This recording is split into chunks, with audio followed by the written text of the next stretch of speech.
Now that they felt somewhat safe again, Karen's attention went straight to Chetna. She had not made a sound of complaint during their entire flight, but Karen remembered the violence of the blow and Chetna's tortured face just before she had expertly shut off the pain to run.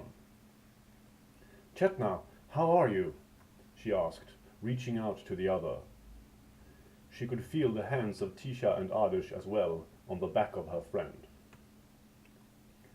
"It was a nasty blow, but I think I managed to block most of it by a concentration of force in my abdomen." Chetna's voice was strained. It was Adish who replied, "Please, Chetna, don't be too brave now. We can hear that you are not well. Karen, Chetna said that you are a master of the art, just like her. Is there nothing you can do?" "I'm afraid that I'm nowhere near good enough to be of much use to her right now. But what we can all help each other with is staying warm. I also think we need rest. Let us see if we can't find a good place to sit or lie down for a while." Together they moved along a little further, until they came to a section where there was enough space for all of them to lie down side by side. First, they all sat down, eating and drinking a little, Karen donning her tunic again. Then, using Tisha's and Chetna's saris as covers, they lay down to get some rest. Karen and Tisha kept Chetna between them, wanting to keep her warm. Adish lay next to Tisha. Karen felt Chetna lying still, concentrating. She recognized the basic breathing techniques, but it was obvious to her that her friend was far from fully focused. At her level of mastery, such breathing becomes second nature, hardly noticeable. But now she was struggling. Karen spoke softly in her ear. "I'll help you a little. Follow my lead." Then she commenced the same exercise herself, exaggerating her breathing to give Chetna a rhythm. "Thank you," came the other's voice in return. After a while, their breathing became synchronized, and Karen could feel Chetna relaxing. Eventually, it seemed as though she actually managed to fall asleep as well. Sleep was difficult for Karen. She was exhausted, but the ground was hard. She had never tried sleeping on a hard surface before, and it was amazingly uncomfortable. After a while, it felt as though she was not merely lying on the ground, but being pushed into it. She shifted a bit. Lying on her back felt a little better. She had never used pain negation to fall asleep, but now she thought it might be necessary. Focusing was a bit hard under the circumstances, but she managed after a while, making her back into a fuzzy cushion of senselessness. Then, feeling both warm and snug, she quickly drifted off into sleep. Still worrying about Chetna, she programmed herself to sleep for only 3 hours.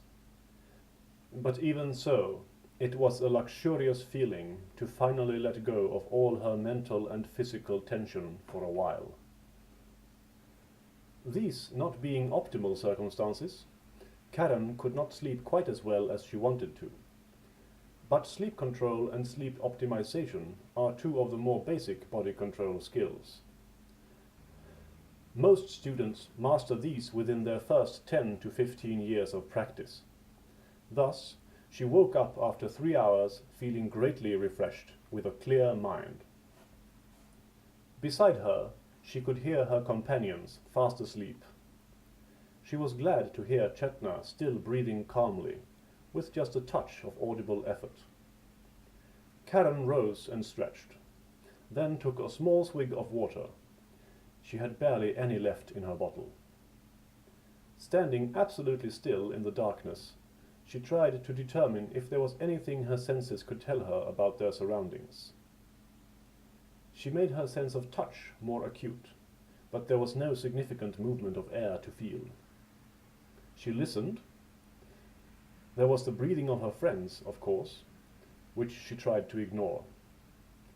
Was there not something else, like a soft and very dispersed murmur, Yes, she was positive now. It was difficult to make out where or what the source might be, but there was definitely a background noise of some sort. Beyond that, she could make out nothing by listening alone. She made another attempt at determining what the surrounding objects might be. Could there not be some valuable information there? Actually, she didn't think so. Most decorative work is just that, and nothing else. If she were an expert ethnologist, there might be something to gain from an analysis. She imagined that such a person might, by examining the art, understand who had built this place. And maybe that person would be familiar with the standard layout of such a people's buildings. Much like the layout of the temples of each specific deity on Magnama are standardized to some extent. Karen smiled a little to herself. This was just the sort of idle thinking that had driven her to the libraries so very often, especially on the way home from work. She would come up with questions just like these while performing her daily chores at the bookshop. Then she would go and look them up at the library. Once there, time usually flew by. One entry in an encyclopedia might raise other questions. Maybe she would just get curious about the source of information, the author, the binding technique of an old tome, etc., etc. Focus, Karen admonished herself. The present predicament was dire and needed her full attention. For the second time since coming into those dark tunnels, she thought deeply over possible courses of action. Presumably, their pursuers had given up by now. Had they kept searching in the right direction, they too would have reached this place long ago. So, would it be advisable to try and retrace their steps? The daily haunts of their monstrous foes still seemed like the most promising place to start looking for a way out, at least within their recent experience. But it was of course a huge risk, even if they managed to find the way back. Karen seriously doubted that they could. What other options had they? Instinctively, she twisted her neck to look around. Only complete darkness met her. Wait! Was the darkness really complete, though? She twisted her neck again. There! As she turned her head around, vague lights seemed to flicker at the corner of her eye. Was it real? She tried to determine where they were and look straight at them. Nothing. But as soon as she turned away, they were back. Was it just her mind playing tricks on her? Hallucinations brought on by their desperate situation?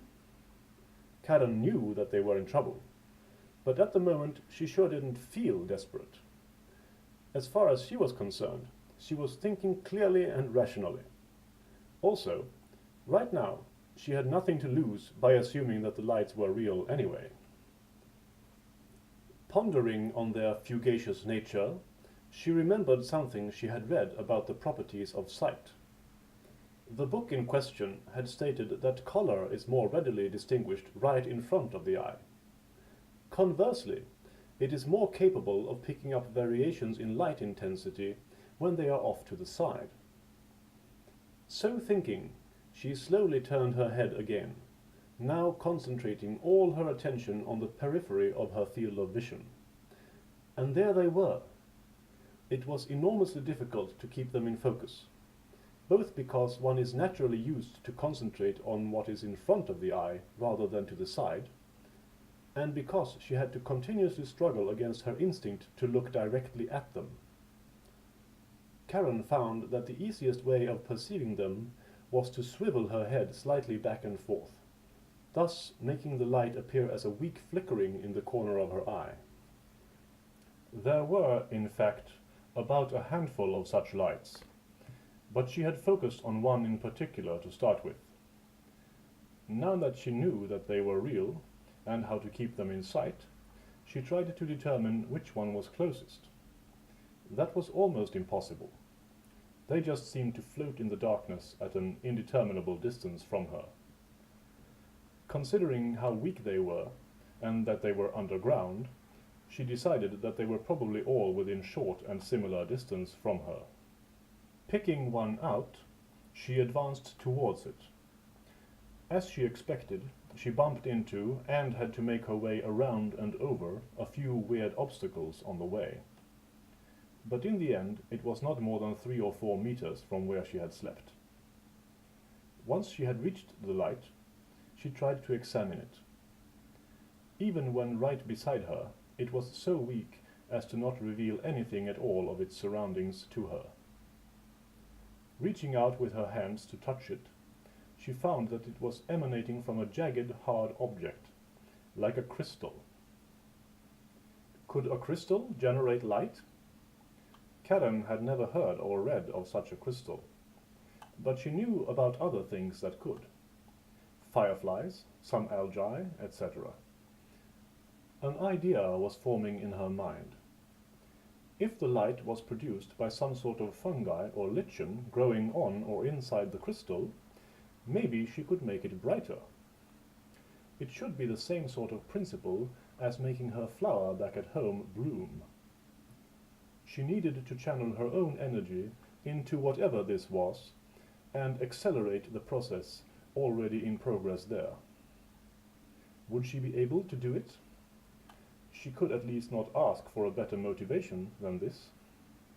She managed to make herself reasonably comfortable atop a bulging, hip-high object. Then she put her hands on the luminescent crystal and started to concentrate. Starting with her breathing and heartbeat, she wrapped her consciousness gradually around all of her body.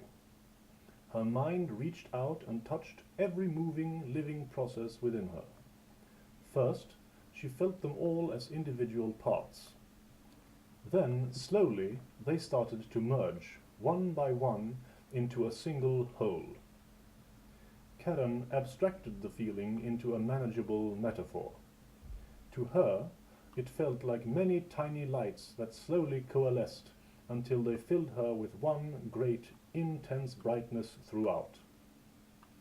She then took a firm grasp on that light and poured it into her hands, leaving the rest of her almost empty.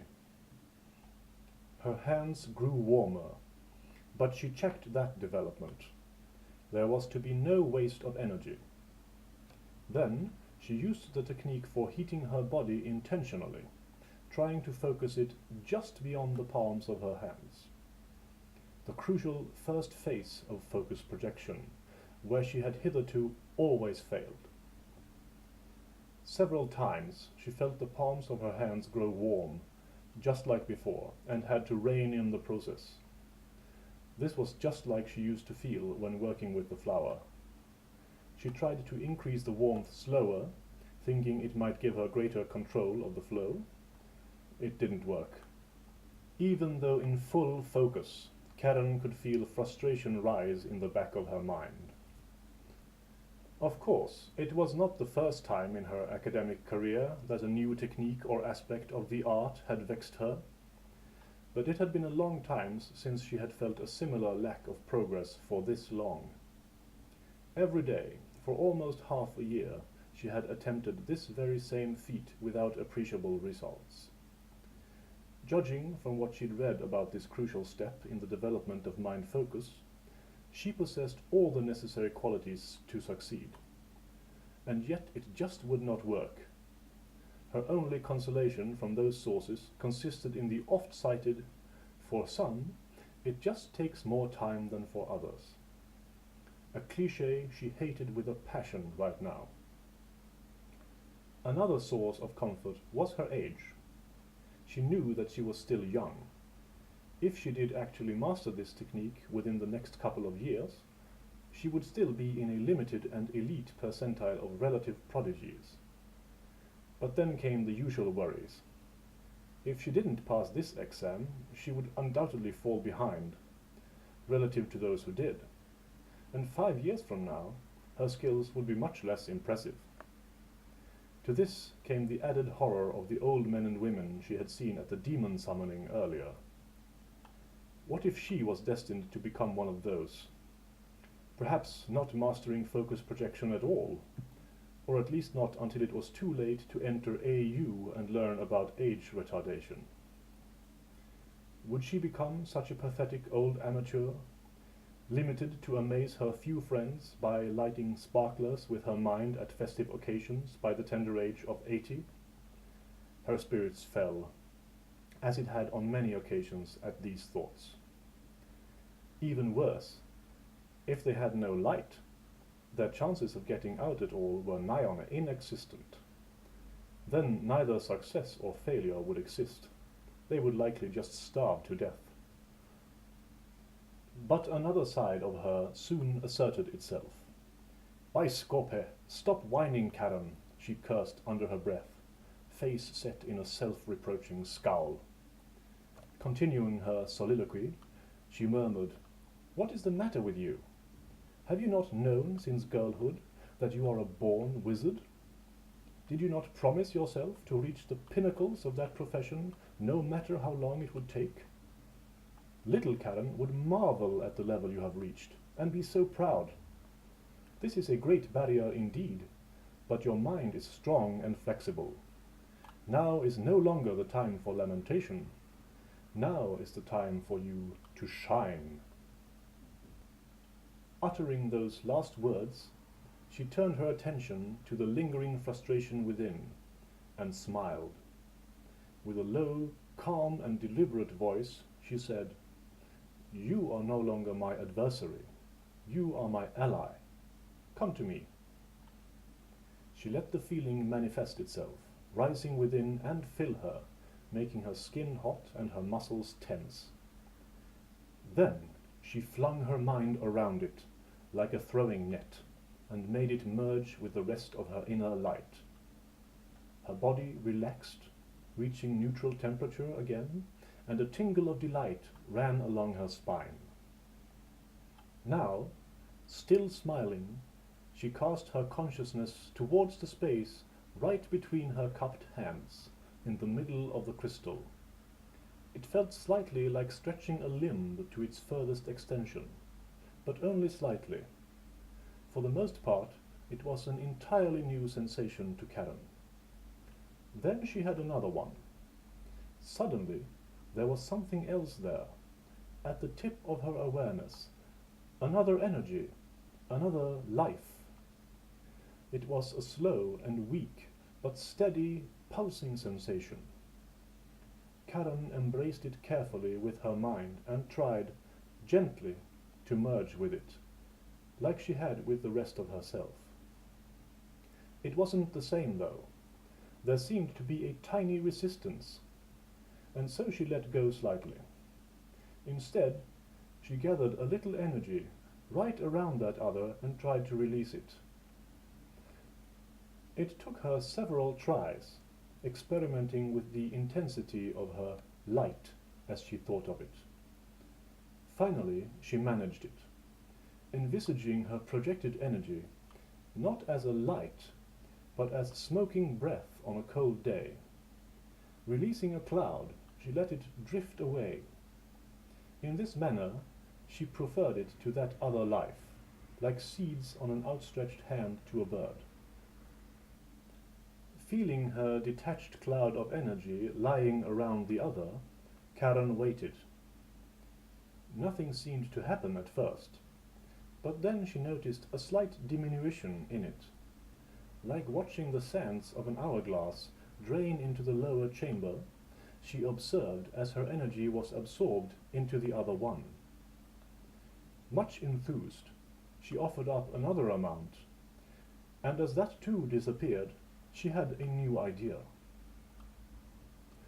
When releasing her third tiny serving of energy, she changed the way she imagined it slightly.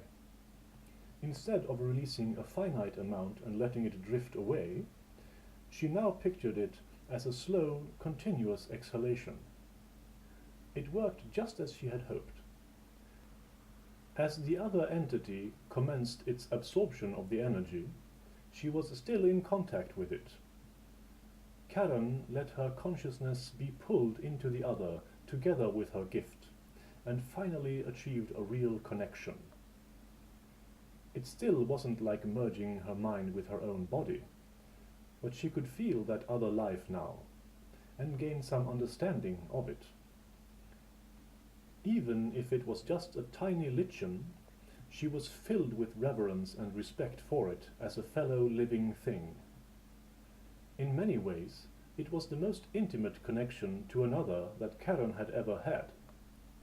She wondered briefly how it must feel to connect in this manner to another sentient being, like an animal or a person.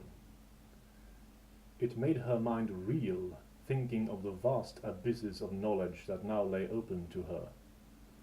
But right now, she had one definite purpose to fulfill: increasing the intensity of the light emitted by this organism. Actually controlling specific processes inside another living being is another of the very difficult skills that wizards practice. While Karen had a good level of control where her own body was concerned, she was a complete beginner at this. It is said that the experience gained through decades of practicing body control is of great help in learning to understand the inner workings of other organisms. Even so, it still requires several more decades of practice to even approach the same level of control over another as Karen now possessed over herself. It might seem odd, then, that new focus students are required to make a flower bloom at their entrance exam. It too is a very specific process. But there is a simple answer to that. Flowers are very simple. If given enough energy at the right time, they will bloom. Thus, apprentice wizards do not actually make the flower bloom, they merely supply it with energy. That, in turn, gives the flower the possibility to bloom faster on its own. The kind of flower used in the entrance exam is also specifically chosen for its simplicity. In light of this, what she was now doing might seem a somewhat futile endeavor. Karen had reason to believe in its success, though. She hypothesized, based on her reading, that the light emitted was a function directly connected to the plant's metabolism. This meant that any increase in metabolic activity would likely cause an increase in brightness. The most uncertain variable was not whether or not it would work, but rather to what extent. Any living thing has natural limits, and at Karen's level, she had no chance of manipulating them. She knew this, and therefore did not concern herself with it. She merely kept pouring her life in a tiny but gradually increasing stream into her lichen companion. The first sign of success was when Karen realized that she could actually see the shape of the crystal. Hitherto, it had been a mere smudge of lesser darkness, but now it was clearly defined. What's more, she could look at it directly. Filled with joy, she had to focus even harder for a moment so as not to cause any disruptions in the energy flow. Gradually, the world surrounding the crystal was revealed to her. Her hands became visible, and with them, several objects nearby. At first, it was just a jumble of alien shapes, protruding from darkness. It was with feelings of both dread and relief that Karen let her eyes explore the contents of that place. Evidently, all the complex shapes they had experienced here were parts of a very sophisticated decorative theme. The designs reminded her vaguely of something, possibly something she had read about long ago. At the moment, though, the only thing she felt certain of was that she had never encountered its like before. She was still sitting in murky half-light when she realized that there was no longer any appreciable increase in brightness. How should she proceed? To have any light at all was marvelous compared to the preceding blackness. But it was a completely stationary light. Karen observed the stem connecting with her crystal. Could it be broken off? It was worth a try once her companions had woken. Then she wondered to what extent the light would remain if she let go. She guessed that it would probably remain for a while, and then gradually dim as the plant consumed the remaining energy. Knowing of the slow metabolism of such organisms, Karen was relatively certain that it would last for a good long while, hours, if not days. With that thought, she slowly let the flow diminish as she withdrew her projection. Then she let go of the crystal with her hands. It kept glowing, and she, smiling again, gave it a gentle caress. With pleasant surprise, Karen noted that she felt no doubt as to her ability to reproduce the feat she had just performed. In the end, the solution had felt so natural. She hadn't done anything actually new. She had merely changed her mental approach, and now she knew. It was the illumination of Karen.